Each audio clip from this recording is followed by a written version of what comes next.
The mutually agreed withdrawal of forces at Doklam on Bhutan's border is a step in the right direction. To raise it in the high-level discussions with Japan is even better. Japan is the only country which has said that it will assist India in a crisis here. The government's stand here has received unanimous political acceptance, which is good because international relations should normally be based on national consensus. However, the political leadership of different parties seem to have missed an important perspective on this issue. The National Security Advisor reportedly told his Chinese counterparts that India has security obligations to Bhutan. This is as far as what we can state in international law, but in the practice of international diplomacy, India's concerns on Bhutan are more substantial. We are tied with this beautiful Himalayan kingdom by many centuries of historical relations.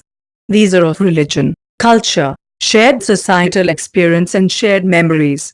These societal perspectives can never be easily documented, yet have a standing in international law. They are in fact more substantial than diplomatic practice emerging from treaties.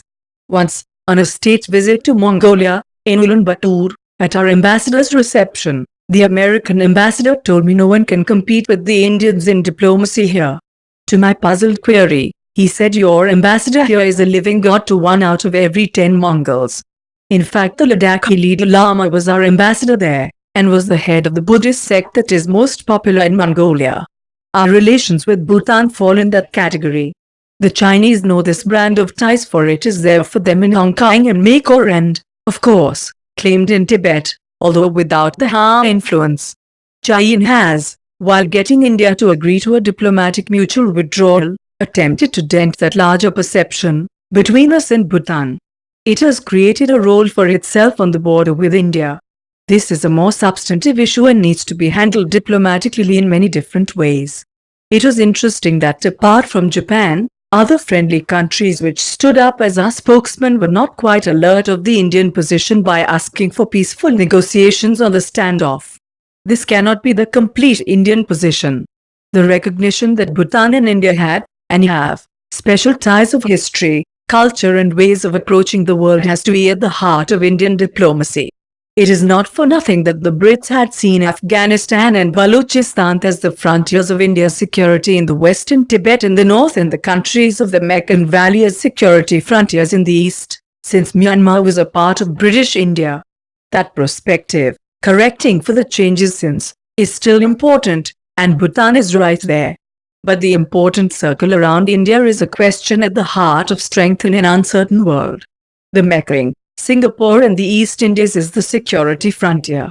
Friendly countries on the outer rim and so-called concentric circles of influence is a larger way of looking at the problem.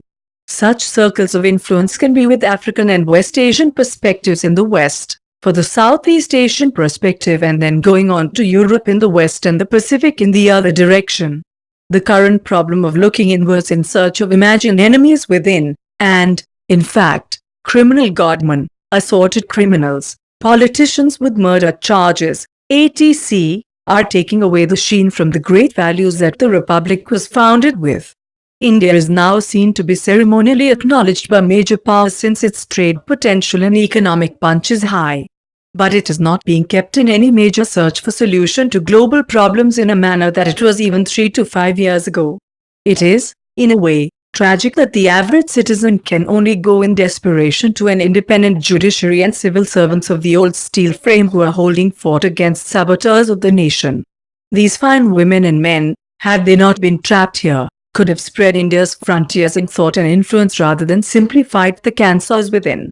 One can only hope that we will find the path to get India aligned with rising ambitions as it moves into the 75th year of its modern existence.